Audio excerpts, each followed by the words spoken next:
welcome back to Hairology with Kellie Carroll. And in today's video, I'm going to be showing you how to do a layered bob with some texturizing around the face, a little bit of a bang. It's a great haircut for someone with thick hair that wants a little bit of thinness around their face and a little bit of sassiness. I did this alongside a student for some extra training for her, and we had a fantastic time doing it. So I hope you enjoy watching it as much fun as we had making it. So hit like and subscribe if you would like to see more of these type of videos on my channel. Now, on with the show.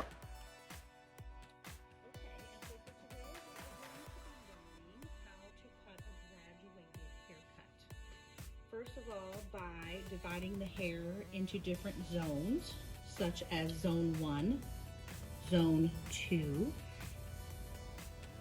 zone 3, 4, and rectangle on the top is 5. So a graduated haircut needs to be from short until long.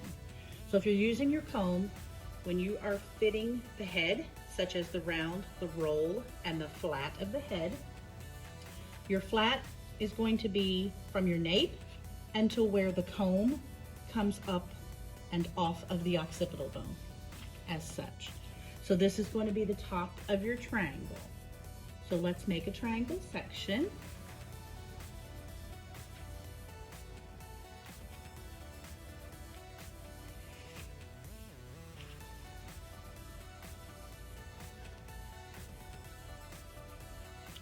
And that will be our first basis to cut the length of the haircut.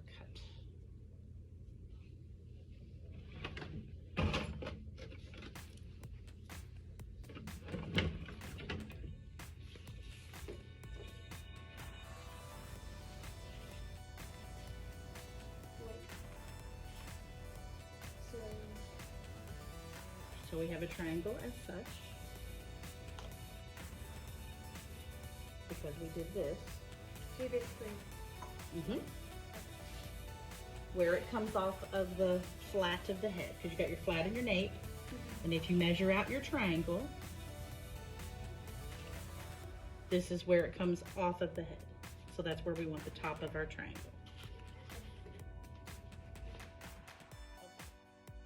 So beginning straight down with 0 elevation, you're going to determine your length. Now, the length you determine in the back affects how it falls in the front. So wherever you want this hair to live in the front is going to determine what length you start at in the back. So for instance, I want her around her chin. So if I'm doing the chin, and I'm going to feel through that and put my comb on that same elevation as her chin, okay? So that tells me when I come to the back, my length is going to have to be somewhere through here in order for that to fall at that proper graduation. Okay? So first step, to comb the hair straight down. I kind of already know by measuring that where I want to end up, but I'm going to cut it a little longer for safekeeping for first, okay? So at that 0 elevation, I'm going to let it tuck into the neck. So I'm going to pull tight, my tension tight, loosen a little bit to the neck, and cut straight across.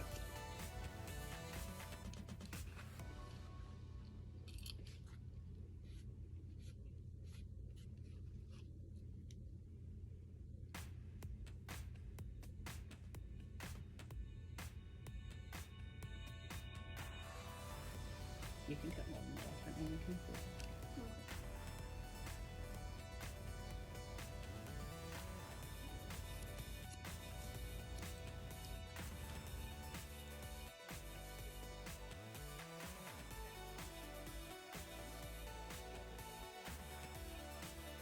Follow your triangle shape.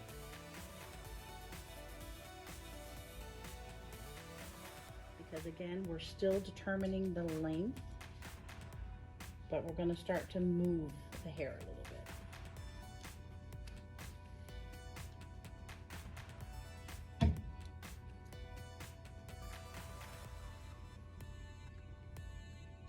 So once I drop down this triangle section, I'm combing it completely straight across.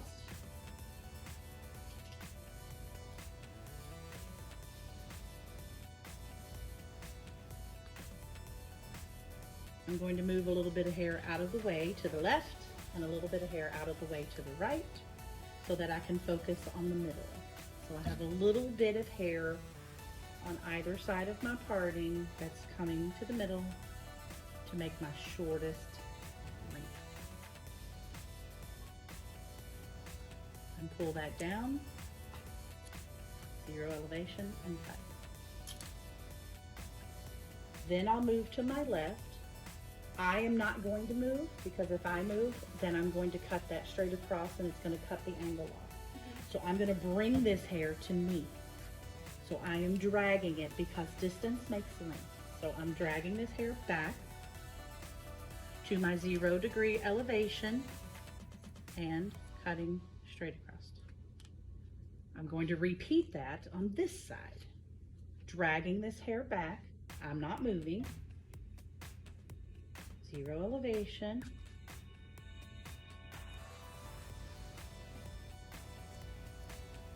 So when I release this hair, what I'm starting to get, you can see you're starting to get a little bit of a length as it starts to curve her head. So 0 right here in the middle.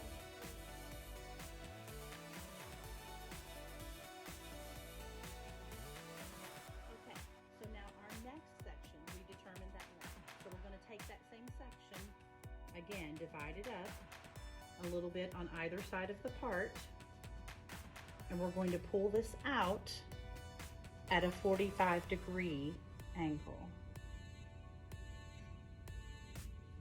And I'm going to cut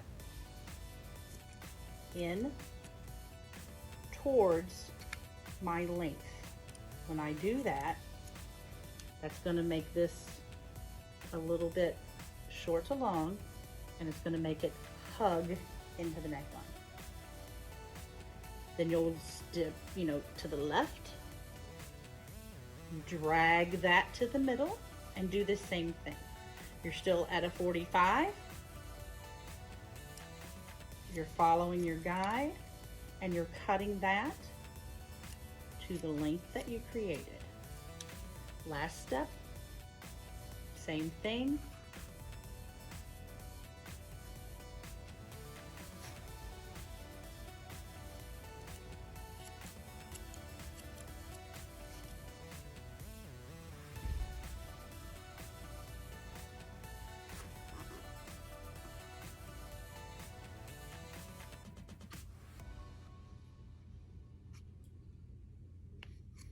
Now, when you switch sides, sometimes you have to cut up from the other side of your finger instead of cutting down because you're switching from left to right, but you're still keeping your fingers at a 45. You're starting from the bottom length and coming up to your guide that way. So you're going to be cutting this side, and then you're going to switch it and you'll hold it this way and cut from the underneath. That's what makes the difference. That's the hardest switch that you have because you're standing in one place. And as you can tell, you just drop each layer down, continuing on following the first step. 45-degree angle, cut in towards your length. Be careful not to cut into the fat of your finger. Pull out, cross-check from the occipital bone straight out. Hair should start to be graduating. Follow your triangle parting all the way up to the top of the head.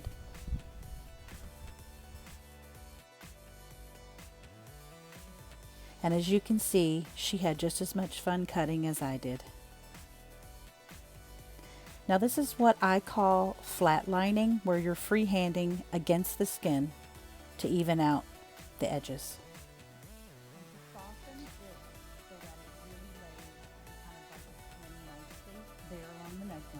As you are proceeding up the head in your same sections that you have been doing, still your 45, you can go in and point cut your ends for softness, and that will help take the bulk out of the ends so that it lays a little closer in the style.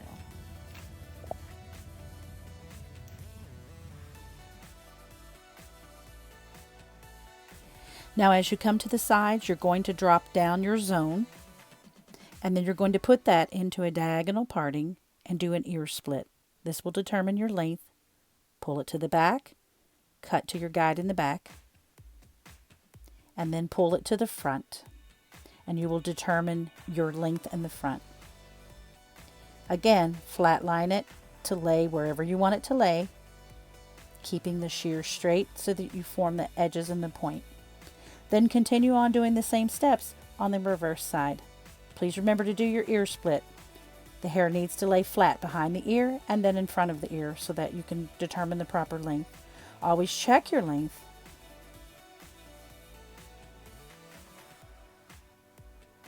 Remember, everybody's head shape can be different, so some places might need a little give or take.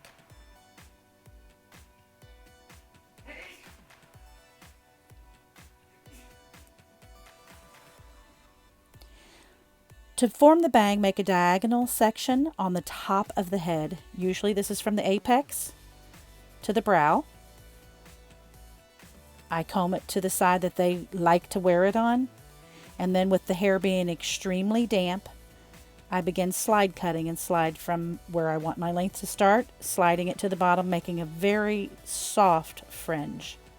You can just keep repeating this until you get the desired fringe that you want. Blow drying it flat until I reach the occipital to blow dry with a round brush and to over direct. Using the palm of my hand is how I like to dry the back to the front and flat. Come in, flip your palm over and go flat.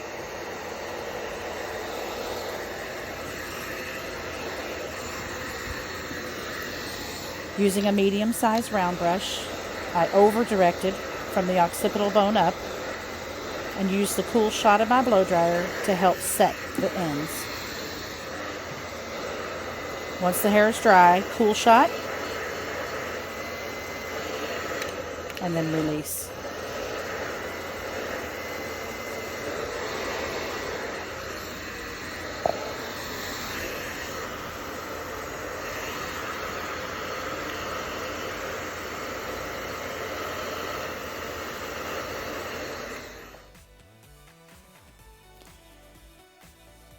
Now I'm going in to add texture, which I am what we call notching, from your fingers out to the edges. I go in and take vertical sections and just do it where I feel that the hair is heavy when it falls, and continue to do it around the head until I get the right density of the hair that I'd like to feel. It's kind of by feel. It's not really a method of measuring. And you'll see where it's heavy. And voila, they're not going to recognize her.